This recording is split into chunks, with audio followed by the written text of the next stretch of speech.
अक्सर हम देखते हैं, मैंने ऐसा देखा है कि जब भी हम बहनों के बीच में प्रचार करने के लिए जाते हैं या विशेष बहनों के दिवस पे प्रचार करने के लिए जाते हैं, तो हमारे दिमाग के अंदर एक पोर्शन आता है। कोई बता सकता है क्या है? एक पोर्शन आता है नीति वचन, उसका 31 अध्याय।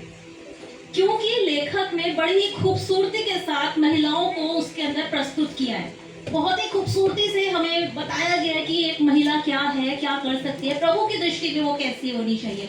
लेकिन आप फिक्र मत करिए, मैं उसमें से कुछ नहीं बोलने वाली हूँ। परमेश्वर ने आज के मनन के लिए जो मुझे दिया है, मैं उसमें से आपके सामने बांटना चाहती हूँ। आज के मनन के लिए हम पढ़ेंगे, 2 भाग हैं जो मैं बताना चाहती हूँ। पहला है लूका, उसका 10 अध्याय और उसका 38 से लेके 42 पद तक, और जो दूसरा है वो यूहन्ना 11 अध्याय, उसका 20 से 21 तक। कोई मेरे लिए दोनों पोर्शन आप पढ़ देंगे तो अच्छा रहेगा। परंतु जिस नगर में जाओ, लूका 10 का 38 से। फिर जब वे जा रहे थे तो वह एक गांव में गया और मार्था नाम एक स्त्री ने उसे अपने घर में उतारा, और मरियम नाम की उसकी एक बहन थी। वो प्रभु के पांवों के पास बैठकर उसका वचन सुनती थी। पर मार्था सेवा करते करते घबरा गई और उसके पास आकर कहने लगी, हे प्रभु, क्या तुझे कुछ भी सोच नहीं कि मेरी बहन ने मुझे सेवा करने के लिए अकेली ही छोड़ दिया है? सो उससे कहे कि मेरी सहायता करे। प्रभु ने उसे उत्तर दिया, मार्था, हे मार्था, तू बहुत बातों के लिए चिंता करती और घबराती है, परंतु एक बात अवश्य है और उस उत्तम भाग को मरियम ने चुन लिया है जो उससे छीना न जाएगा। यूहन्ना 11 अध्याय, उसका 20 से 27। सो मार्था यीशु के आने का समाचार सुनकर उससे भेंट करने को गई, परंतु मरियम घर में बैठी रही। मार्था ने यीशु से कहा, हे प्रभु, यदि तू यहाँ होता तो मेरा भाई कदापि ना मरता। और अब भी मैं जानती हूँ कि जो कुछ तू परमेश्वर से मांगेगा, परमेश्वर तुझे देगा।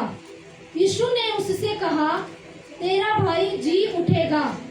मार्था ने उससे कहा, मैं जानती हूँ कि अंतिम दिन में पुनरुत्थान के समय वह जी उठेगा। यीशु ने उससे कहा, पुनरुत्थान और जीवन मैं ही हूँ। जो कोई मुझ पर विश्वास करता है, यदि वह मर भी जाए तो भी जिएगा, और जो कोई जीवता है और मुझ पर विश्वास करता है, वो अनंत काल तक ना मरेगा। क्या तू इस बात पर विश्वास करती है? उसने उससे कहा, हाँ हे प्रभु, मैं विश्वास कर चुकी हूँ कि परमेश्वर का पुत्र मसीह जो जगत में आने वाला था वह तू ही है। यह कहकर वो चली गई और अपनी बहन मरियम को थैंक यू सो मच। ये 2 पद जो हमने पढ़े, ये दोनों एक अलग अलग घटनाएं हैं। अक्सर जब हम मरियम और मार्था के बारे में बात करते हैं तो हमारे मन के अंदर अब तक जितने प्रचार हमने सुने हैं मार्था और मरियम के ऊपर, अक्सर हमारे मन में एक पिक्चर आती है, मार्था गलत, मरियम सही, मार्था बुरी और मरियम अच्छी। हमेशा इसी दृष्टिकोण के साथ जो प्रचार हमने अब तक सुने हैं। लेकिन हम देखते हैं, आज हम ये देखने की कोशिश करेंगे कि किस प्रकार से मार्था और मरियम से हम क्या सीख सकते हैं और क्या क्या ऐसी बातें हैं जो हमें नहीं सीखनी है। क्योंकि बहुत सी ऐसी चीज़ें होती हैं, हम सब कुछ नहीं सीख सकते ना, सब कुछ हमें लेने की ज़रूरत नहीं है। जो अच्छा है वो हमें पकड़ने की ज़रूरत है। तो उसी तरह से जैसा कि हम जानते हैं, यीशु मार्था, मरियम और लाजर, ये तीनों ही यीशु मसीह के बहुत करीबी लोग थे। यीशु उनसे बहुत प्रेम करते थे। जब यीशु अपनी यात्राओं पर जाया करते थे तो उन्हीं के घर में आकर टिकते थे। तो आप समझ सकते हैं कि कितना एक गहरा संबंध उनका यीशु मसीह के साथ था। तो जब हमने इन दोनों को पढ़ा है तो हम कि कैसे इन पदों के द्वारा यीशु मसीह ने महिलाओं को एक अलग पहचान दी है। किस प्रकार से महिलाओं को यीशु मसीह देखते हैं, हम आज वो देखेंगे। तो पहली बात मैं आपको ये बता दूं कि आज मैं ये हम ये नहीं देखने वाले हैं कि किसके पॉइंट्स ज़्यादा हैं, किसके पॉइंट्स कम है, कौन ऊंचे दर्जे पे है, कौन नीचे दर्जे पे है। हम एक तरह से देखेंगे, ठीक है। तो पहली बात जो मैं आप सबको बताना चाहती हूँ, इन पदों के द्वारा हमें क्या सीखने के लिए मिलता है। यीशु और मरियम के रिश्ते से हम सीख पाते हैं आत्मिक अधिकार, यीशु मसीह के चरणों में बैठने का अधिकार। जिस समय की ये बात है, उस समय हम जानते हैं एक पुरुष प्रधान समाज था। वहां पर स्त्रियों को ये आजादी नहीं थी कि वो एक शिक्षक के चरणों में जाकर बैठे।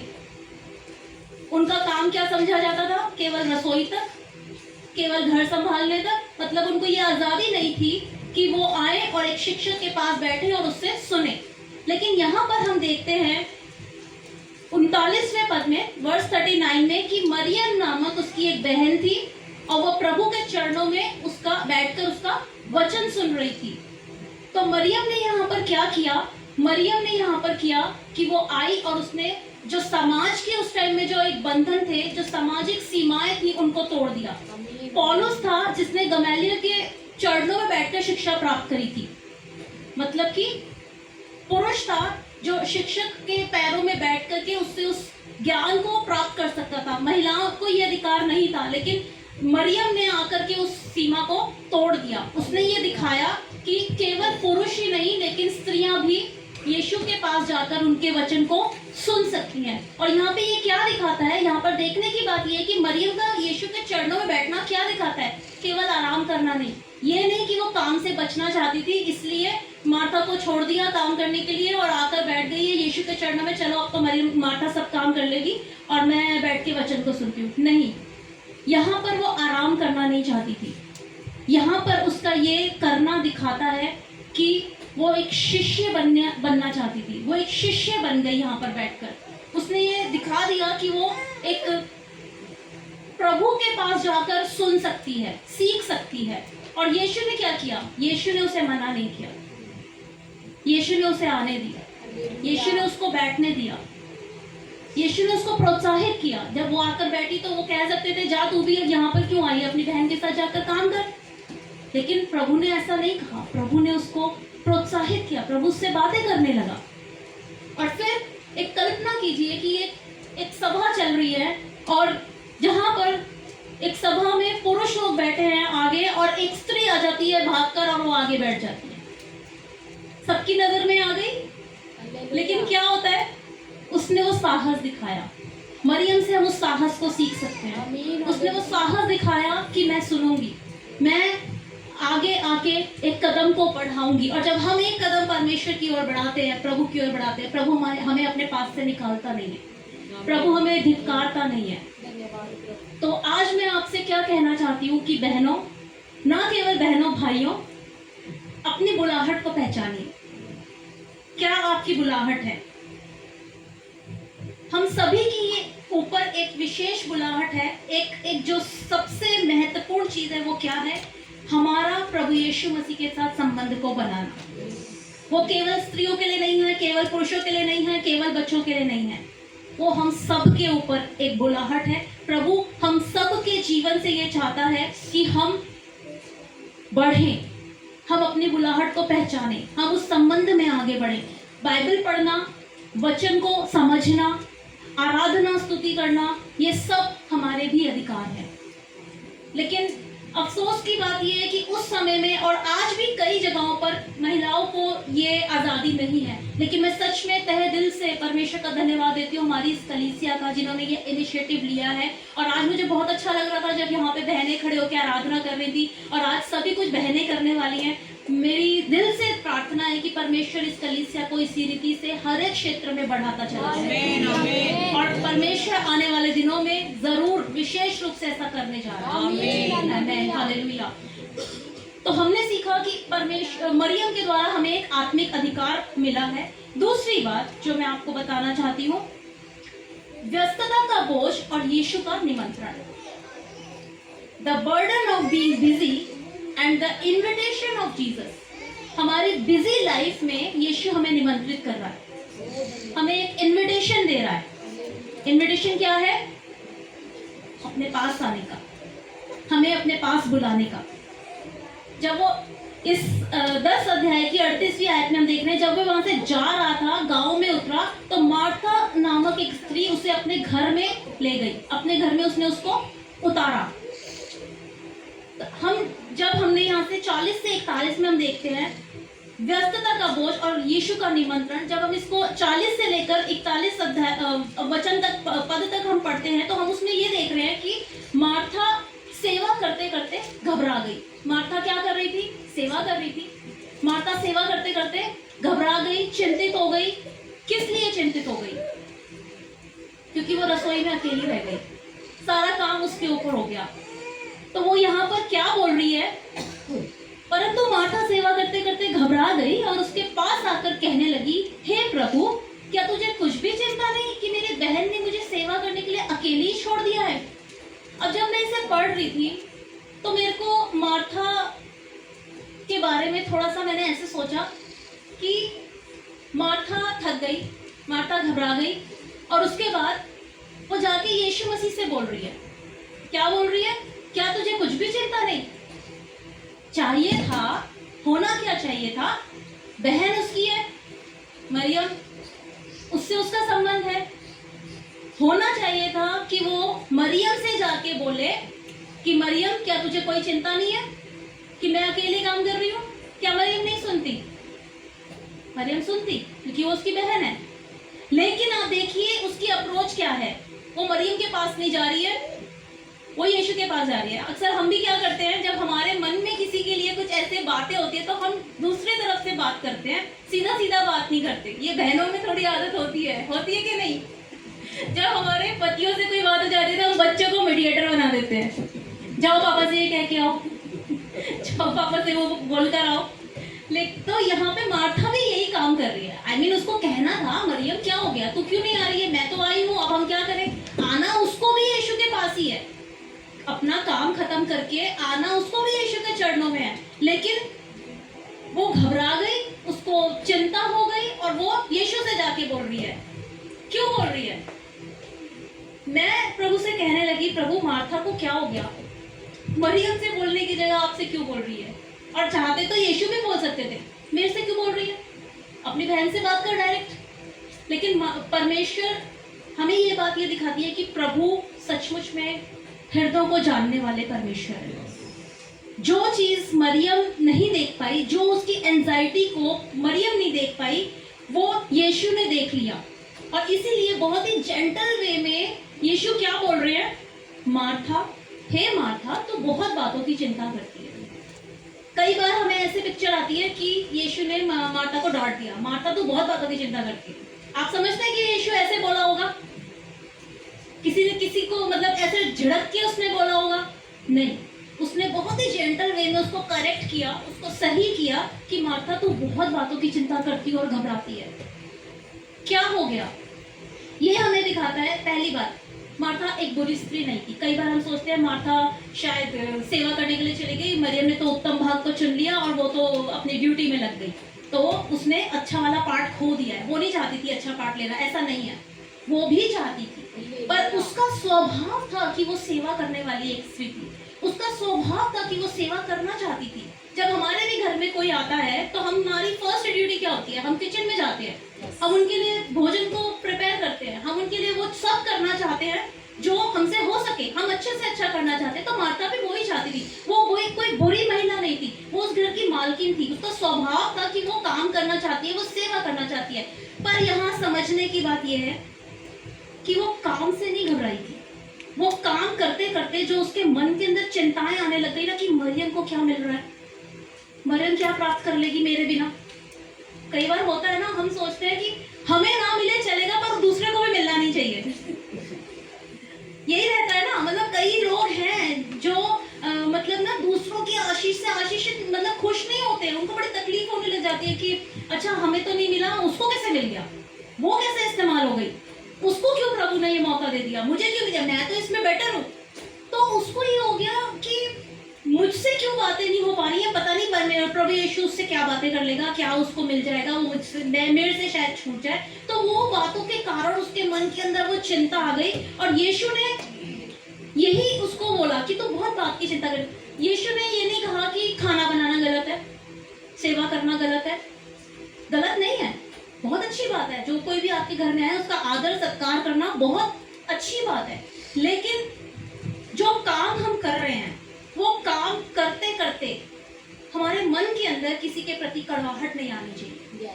हमें अपनी शांति नहीं खोनी चाहिए। यहाँ मार्था के साथ क्या हो रहा है, उसने अपनी शांति को खो दिया। चाहती तो आराम से काम कर सकती थी, आराम से सब चीज़ों को करके आके बैठ के कर सकती थी, लेकिन एक छोटी सी वो एंजाइटी जो उसके अंदर बोए जा रही थी कि क्या हो रहा है, क्यों बातें कर रहे हैं, मेरे साथ क्यों नहीं आ रही, इन सारी बातों ने उसको घबरा दिया। वो परेशान हो गई और इसलिए वो उस झुंझलाहट में, उस खिसियाट में जाती है यीशु के पास और बोलती है। लेकिन यीशु का प्रत्युत्तर यहाँ पर कितना सुंदर है ना, प्रभु उसको कितने प्यार से समझा है। तो बहुत बात की चिंता कर रही है, इतनी चिंता करने की जरूरत नहीं है, मैं आया हूँ, बैठ, खा लेंगे, बना लेंगे, कोई बात नहीं, बैठो।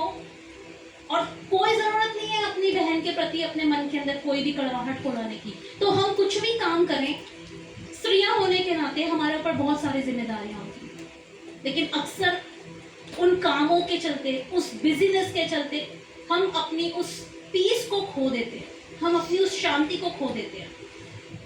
तो मार्था के साथ भी यही हो रहा है, एक प्रेशर कुकर की तरह उसके अंदर भी प्रेशर बने जा रहा है, दबाव बने जा रहा है कि क्या चल रहा है, क्या हो रहा है, उम्मीदों का दबाव उसका बढ़ता जा रहा है। तो वो चाह रही है सब कुछ अच्छे से हो जाए, कुछ भी गड़बड़ ना हो। और अक्सर हम महिलाएं भी ये करती हैं, हम लोग सुपर वुमेन बनना चाहती हैं, ये भी कर लो, वो भी कर लो, ऐसे हो जाए, वैसे हो जाए, सब कुछ अच्छे से हो जाए, कोई गलत नहीं है। लेकिन सब कुछ कैसे करना है, बहुत ही धीरज के साथ, शांति के साथ, एक अच्छे मन के साथ। तो सेवा करना गलत नहीं है, सेवा करते करते कुड़कुड़ाना गलत है, सेवा करते करते बुड़बुड़ाना गलत है। सेवा करनी है, जिसकी भी सेवा करनी है, चाहे वो प्रभु यीशु की हो, चाहे आपके घर आए हुए किसी प्रभु के दास की हो, चाहे किसी की भी हो, आप सेवा कर रहे हैं, पूरे दिल से करें, पूरे मन से आप सेवा को करें। किसी के प्रति अपने मन में कड़वाहट ना लाए, क्योंकि कड़वाहट के लिए हम बुलाए नहीं गए। हम किस लिए बुलाए गए?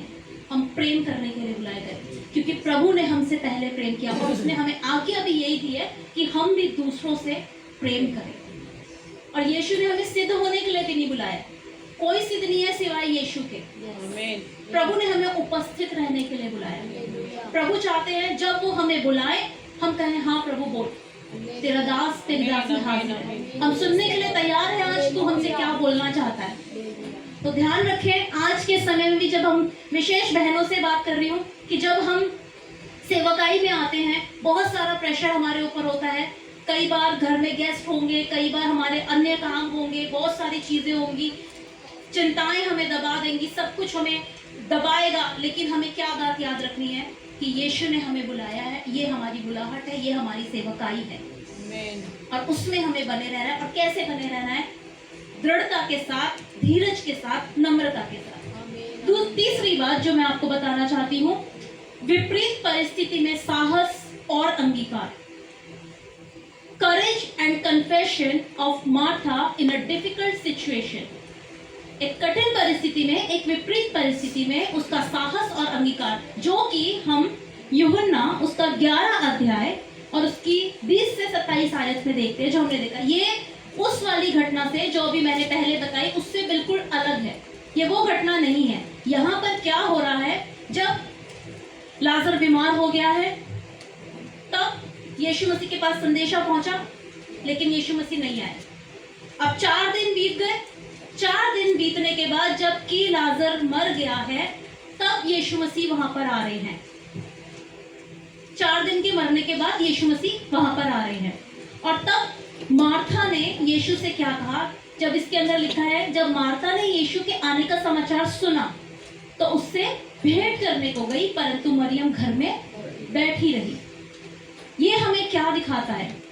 मार्था सबसे पहले यीशु के पास गई, उसने अभी समाचार ही सुना है कि यीशु आ रहा है, और वो दौड़ के यीशु के पास गई। पहले वाले घटना में भी हमने देखा था किसने यीशु को अपने घर उतारा? मार्था ने। मार्था थी जिसने पहले भी यीशु को अपने घर उतारा और दूसरी बार भी वो यीशु के पास गई। तो ये हमें मार्था के चरित्र में ये दिखाता है कि वो कोई बुरी स्त्री नहीं थी, वो यीशु के पास रहना चाहती थी और वो विपरीत परिस्थितियों में समाधान को ढूंढती थी।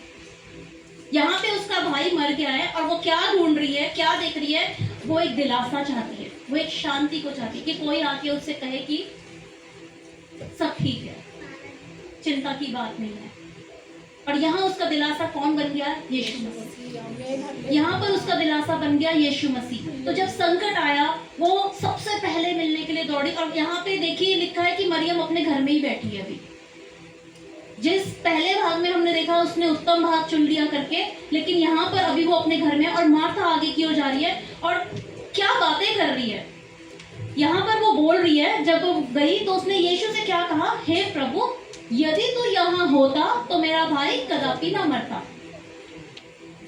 मतलब उसका विश्वास है कि अगर प्रभु यहाँ पर होता तो मेरा भाई मरता नहीं, वो जिंदा होता। उसने ये अंगीकार किया, जैसे कि पतरस ने अंगीकार किया था जब यीशु ने उससे पूछा कि लोग मुझे क्या बुलाते हैं, तो उसने कहा तू मसीह। और यहाँ पर भी वो बोलती है कि तू मसीह है। यीशु को उसने मसीह करके पहचान लिया। हर किसी के ऊपर ये प्रकाशन शायद नहीं हो, लेकिन यहाँ पर मार्था से हम ये सीखते हैं कि उसने यीशु को पहचान लिया कि वो मसीह है। उसका ये अंगीकार हुआ, उसने ये अंगीकार किया कि वो मसीह है और वो एक उम्मीद के साथ, एक विश्वास के साथ यीशु के पास दौड़ करके गई और अपनी शांति को पाने के लिए गई। और जब वो यीशु से बातें करने शुरू कर देता है, जब यीशु से बातें करता है तो वो उससे बात करती है। यहाँ पे देखिए कैसे पुनरुत्थान और जीवन की बातें चलने लग गई, जो कि बहुत गहरी बातें हैं।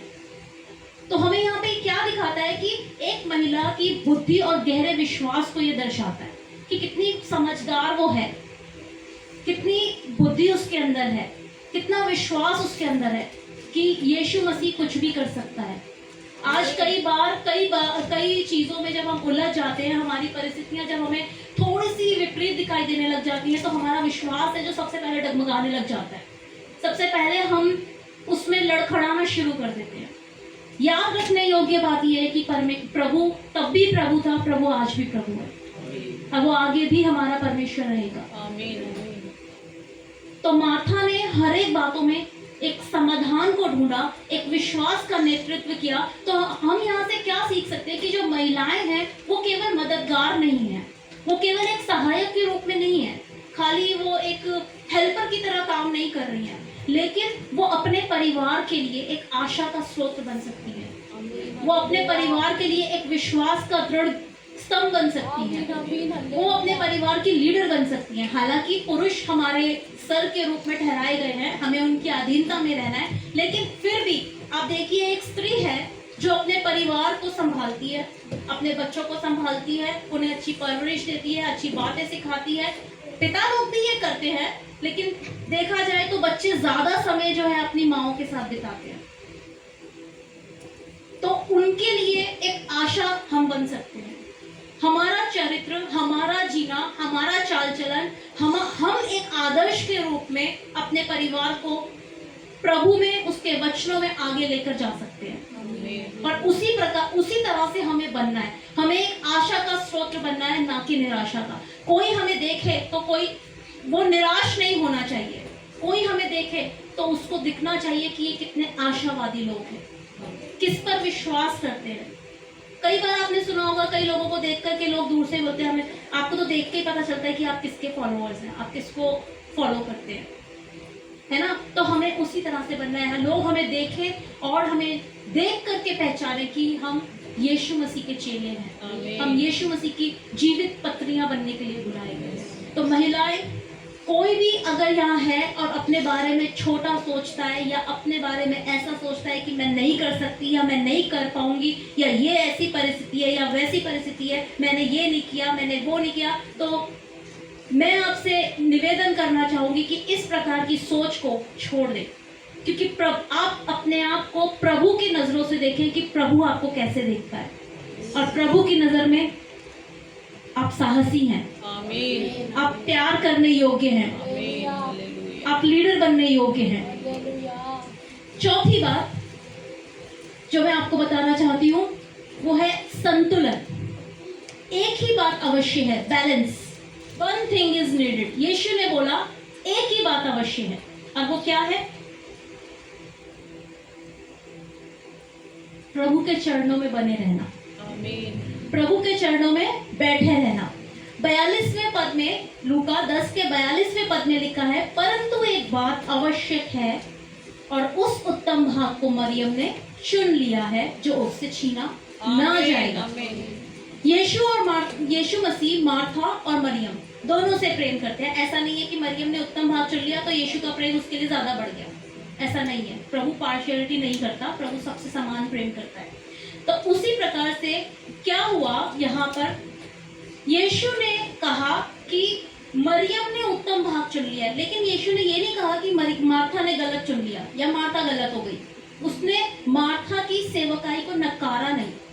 उसने ये नहीं कहा, मैंने कहा था तेरे से कि तू जा किचन में, मैंने कहा था मुझे खाना चाहिए, मैंने कहा था कि तू वहां पे जाके काम कर और यहाँ पे मत बैठ। नहीं, प्रभु ने उसे कुछ ऐसा नहीं कहा। प्रभु ने उसकी सेवा को भी स्वीकार किया, प्रभु ने उसको भी वैसे ही स्वीकार किया जैसे उसने मरियम को। तो यहाँ पर ये बात नहीं है कि प्रभु ऐसा बोल रहे हैं कि मार्था गलत है और मरियम सही है। नहीं, उन्होंने सिर्फ क्या कहा, मरियम के भाग को उत्तम कहा, मार्था को नीचे नहीं किया। मरियम के उस चुने हुए भाग को सिर्फ उत्तम कहा और कुछ नहीं। तो यीशु का दृष्टिकोण यहाँ क्या है कि जो भाग, वो यूं क्यों कह रहे हैं कि मरियम ने जो भाग चुन लिया वो उत्तम है। आज हम भी जानते हैं कि हमारे लिए इस पृथ्वी पर जीने का सबसे महत्वपूर्ण उद्देश्य हमारा क्या है? सिर्फ इतना कि हम यीशु में पाए जाएं, अपने जीवन के अंत तक हम प्रभु यीशु में पाए जाएं आमीन आमीन और हम उसके अंदर बने रहें। केवल इतना प्रभु हमसे चाहते हैं कि हम अपने विश्वास को उसके ऊपर से कभी हटने ना दें, हालेलुया क्योंकि कोई भी हमें धोखा दे सकता है, कोई भी हमें बिट्रे कर सकता है, लेकिन प्रभु यीशु कभी भी हमें धोखा नहीं दे सकता। तो इसी प्रकार से आज के समय में अगर हम देखें तो हमें क्या जरूरत है? हमें अपनी सेवकाई करनी है, घर की सारे रिस्पॉन्सिबिलिटीज को पूरा करना है, सारे काम करने हैं, हर एक चीजें जो हमें दी गई हैं, घर के अंदर भी, परिवार के अंदर भी और कलीसिया में भी। कलीसिया में भी जब बहनें आगे आ रही हैं, उनके ऊपर कई जिम्मेदारियां हैं। हर एक चीजों को करते हुए ध्यान देने योग्य बात यह है, हर एक बातों को करते करते करते करते हमें क्या ध्यान देना है कि हमारे अंदर हमें मार्था बनने की जरूरत है, लेकिन मरियम के हृदय के साथ। मार्था हम बने, सेवा हम करें, हर एक चीजों को हम करें, लेकिन दिल हमारा कैसा होना चाहिए? मरियम के समान। कुड़कुड़ाना नहीं, बुड़बुड़ाना नहीं, किसी की चुगली नहीं करनी है, झूठ नहीं बोलना है, लड़ाई की बातें नहीं करनी है। केवल इतना, जो काम हमें सौंपा गया है, जो जिम्मेदारी हमें सौंपी गई है, वो विश्वास योग्यता के साथ उसमें बने रहें और उसको हम करते रहें। काम हाथों से करें, पैरों से प्रभु की सेवा के लिए दौड़े चले जाएं और मन से मसीह के चरणों में बैठे रहें। आमीन।